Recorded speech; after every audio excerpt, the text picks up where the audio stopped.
Hello दोस्तों, मैं सौरभ आप सभी का स्वागत करते हैं हम अपने यूट्यूब चैनल एसएससी माहौल पे। तो दोस्तों, एसएससी कब सुधरेगी? क्यों जो एसएससी है वो एग्जाम में बार बार सेम गलती कर रही है?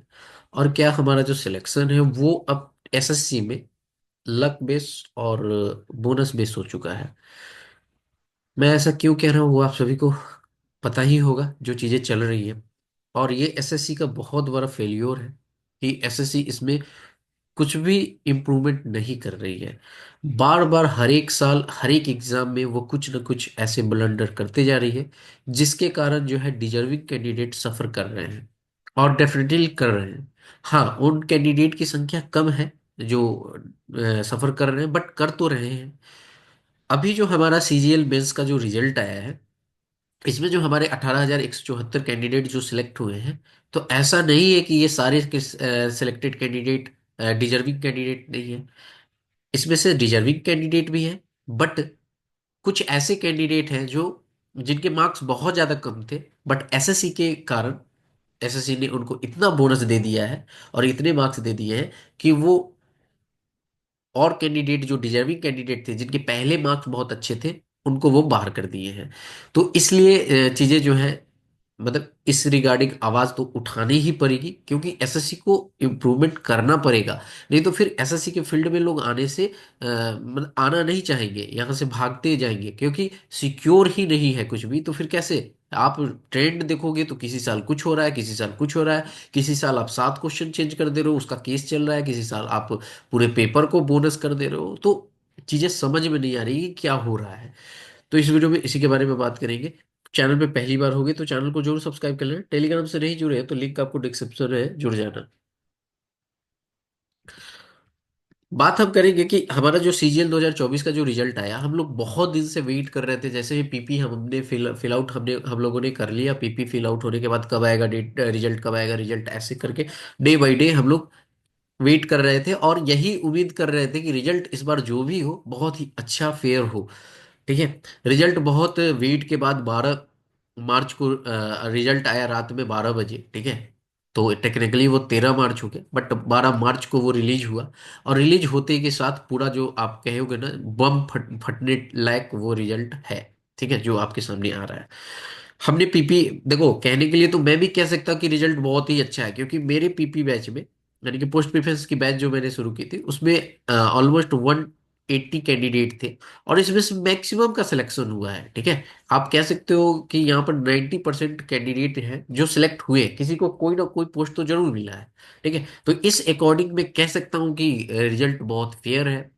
लेकिन नहीं, क्यों? क्योंकि इस 180 में से 90% का तो हुआ ही है, जो 10% आपके पास यहाँ पर रह गए हैं कैंडिडेट। ठीक है। वो भी डिजर्विंग कैंडिडेट ही थे, क्योंकि मैं उनको जानना कि इनके कितने मार्क्स हैं। हुआ ये है कि जो लोअर मार्क्स वाले बच्चे हैं, जैसे आपने एक रवि शर्मा का या रवि गुप्ता जो भी है, मैं नाम भूल रहा हूँ, उनका आपने देखा होगा इशू। तो 299 मार्क्स से उनको जो है 353 वाली जो पोस्ट है वो मिली है। तो यहां से यहां तक वो पहुंच रहे हैं। ठीक है। और पीएएसए की जो कट ऑफ गई है, ठीक है, पीएएसए की मिनिमम कट ऑफ कितनी गई है? 335 गई है। और किस लिए ये आपको पूरा रिजल्ट जो है अनफेयर लग रहा है, वो भी मैं आपको समझा रहा हूँ। यहाँ पे देखो, मैटर ये नहीं है कि इनको इतना मार्क्स देकर इनको सिलेक्ट कराया गया, कि मतलब ये सिलेक्ट हुए हैं। मैटर ये है कि ये सिलेक्ट हुए हैं, ठीक है, नो इश्यू। तो जो कैंडिडेट जिनके 340 मार्क्स थे, जिनके 343 मार्क्स थे, ठीक है, उनको पीएएस से भी नहीं मिला है। समझ रहे हो? क्यों? क्योंकि इनके मार्क्स माइनस कर दिए गए हैं। तो ये कैसा रूल है कि आप जो है टेंटेटिव आंसर की में आप यहां पर कहोगे कि टेंटेटिव आंसर की में किसी बच्चे को आप बताओगे कि भैया आपके 340 मार्क्स है, और वो बच्चा पूरा इस बार जोश में है कि इस बार तो मुझे बहुत अच्छी पोस्ट मिल जाएगी, और घर वाले भी उसके बहुत ज्यादा खुश है कि हाँ ठीक है, 390 में से 340 आया है, पोस्ट तो मिल ही जाएगी। और लास्ट में जब आप फाइनल रिजल्ट लाते हो तो उसका मतलब उसे कोई भी पोस्ट नहीं मिल पाता। तो सोच के देखो कि कैसा उसे फील होता होगा, क्योंकि ऐसा नहीं है कि उसके मार्क्स ही नहीं है।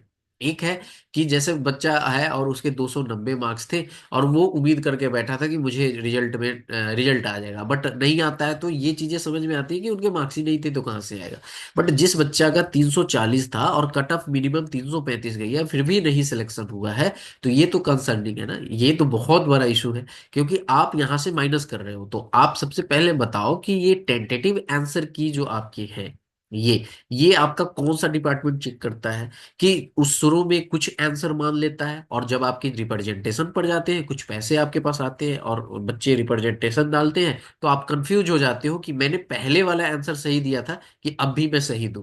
तो ये सारी चीजें आप कैसे कर पाते हो? क्योंकि टेंटेटिव आंसर की, या तो देखो इसका एक ही रूल है, अगर आप कुछ भी नहीं करना चाहते तो एक चीज मैंने आपको पिछली वीडियो में कहा है, एसएससी से डिमांड है कि आप जो है टेंटेटिव आंसर की को ही बंद कर दो। टेंटेटिव आंसर की को बंद कर दो, ठीक है। आंसर की को बंद कीजिएगा तो होगा क्या कि हमें ये पता चल ही नहीं पाएगा कि कौन से क्वेश्चन रॉन्ग है, कौन से क्वेश्चन आपने रिप्रेजेंटेशन रिप्रेजेंटेशन पड़ेगा नहीं, सीधे फाइनल रिजल्ट आएगी, उसमें जिसके ज्यादा मार्क्स होंगे, कट ऑफ जो क्लियर कर रहा होगा वो जॉब पाएगा। तो एटलीस्ट ये चीजें तो नहीं सामने आएंगी ना कि 340 मेरे थे फिर भी मैं सेलेक्ट नहीं हो पाया।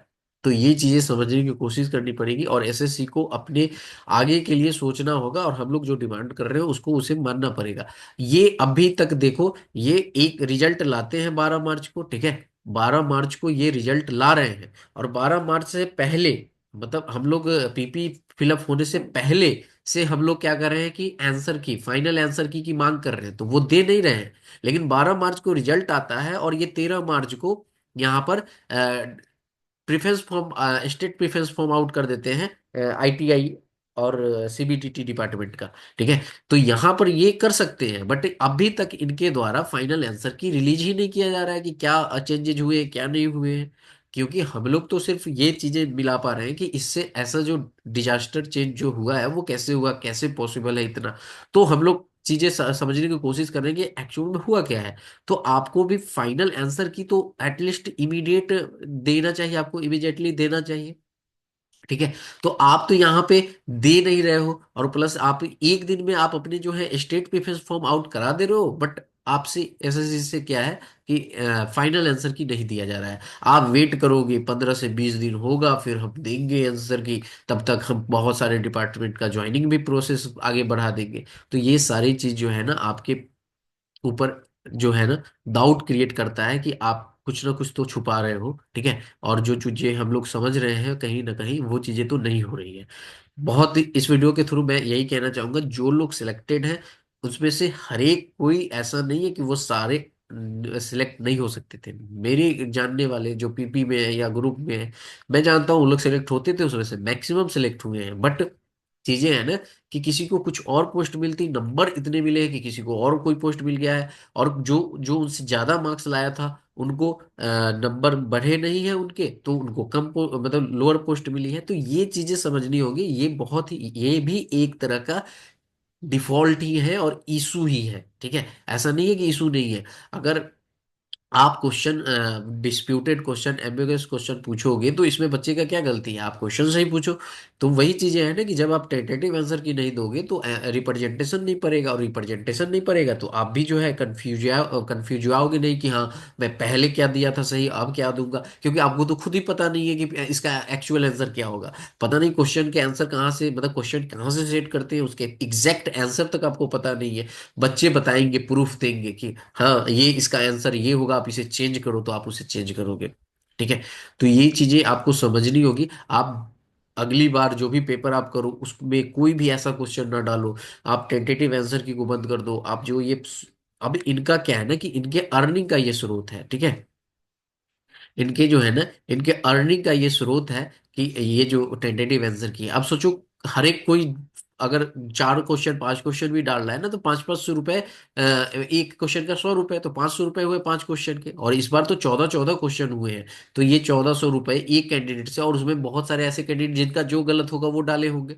तो ये अर्निंग के लिए ऐसा हो रहा है, बट ये चीजें गलत है। क्योंकि आप जो है ना, फॉर्म फी जो है ना, फॉर्म की फी आप बढ़ा दो। आप जैसे बैंक भी लेती है 800-850 रुपये लेती है, आप भी ले सकते हो, 900 रुपये ले लो, नो इशू। बट फेयर तो होना चाहिए, बैंक में कितना फेयर है? बिल्कुल भी हंगामा नहीं होता। ठीक है। तो ये चीजें हैं कि आप वैसा चीजें, मतलब सारी चीजों को आपको इम्प्रूवमेंट करना होगा, तभी एसएससी के प्रति सभी को यहाँ पर ट्रस्ट बिल्डअप होगा कि एसएससी कुछ इम्प्रूव कर रही है। आप पैटर्न चेंज किया और ये पैटर्न बहुत ही वाहियात पैटर्न है। ठीक है, इसमें आपने पेपर को लेवल को मेंस की तरह रखा ही नहीं है, इससे अच्छा तो पहले वाला था।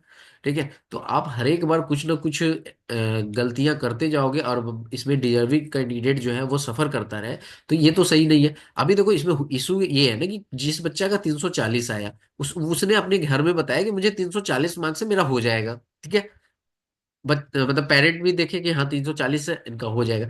जब इनका 335, पेरेंट भी देख रहे हैं कि 335 कट ऑफ गया है और इसके 340 थे, फिर क्यों नहीं हुआ, तो वो इस पे ही शक कर रहे हैं कि इसने झूठ बोला। क्योंकि 335 ही कट ऑफ गया है ना, तो 340 होता तो डेफिनेटली आपका सिलेक्शन होता। बट वो ये चीजें नहीं समझ पा रहे हैं कि इसके पीछे क्या क्या हुआ है। तो मैं पेरेंट्स से भी यही कहना चाहूंगा कि यहाँ पर एसएससी बहुत ज्यादा डिफॉल्ट कर रही है और बार बार कर रही है, हर एक एग्जाम में कर रही है, और वो इससे सबक लेने के लिए रेडी ही नहीं है। आपने जेई में भी देखा, आपने अभी सीजीएल में ही देख लिए, सीएचएसएल में भी बहुत सारे ऐसे क्वेश्चन थे जैसे कि लोग सोच नहीं रहे थे, फिर भी उसमें दो पे बोनस हो गया, एक चेंज हो गया। तो ये क्या सिस्टम हो चुका है क्या कि चेंज और बोनस तो होना ही होना है। तो फिर तो ऐसे में कोई भी सिक्योर नहीं कर पाएगा अपनी जॉब को, कि पहले तो मेरा टेंटेटिव में कुछ और है। अगर आपका यही है कि टेंटेटिव आंसर की और फाइनल आंसर की में चेंजिंग करना ही है, तो फिर आप फाइनल आंसर की पीपी से पहले क्यों नहीं दे रहे हो। तो आप ये भी नहीं दे रहे हो, फिर आप चेंजिंग भी कर रहे हो, तो सारा चीज तो खुद ही कर रहे हो, और रैंक इधर से उधर कर दे रहे हो। जो पहले रैंक 1 पे है वो आज 300 पे चला जा रहा है। तो ये आपको सोचना होगा और इस पे काम करना पड़ेगा, और इम्प्रूवमेंट बहुत ज्यादा जरूरी है। मैं तो कहूँगा सिलेक्टर्स जो भी हैं वो भी आने वाले टाइम के लिए सपोर्ट करो, रिफॉर्म्स के लिए। ठीक है, तो ये जरूरी है। तो इस वीडियो में इतना ही। वीडियो जितनी बार भी मैं बना रहा हूँ, मैं यही कोशिश कर रहा हूँ कि एसएससी तक ये बात पहुंचे और ये सारी चीजें वो इम्प्रूवमेंट करे, ताकि जो बच्चा डिजर्व करता है नौकरी, एक जॉब तो वो डिजर्व करता ही है, तो उसको जॉब मिले। मिलेगा अगली वीडियो में। जय हिंद, जय भारत, सभी को ही ख्याल रखिएगा।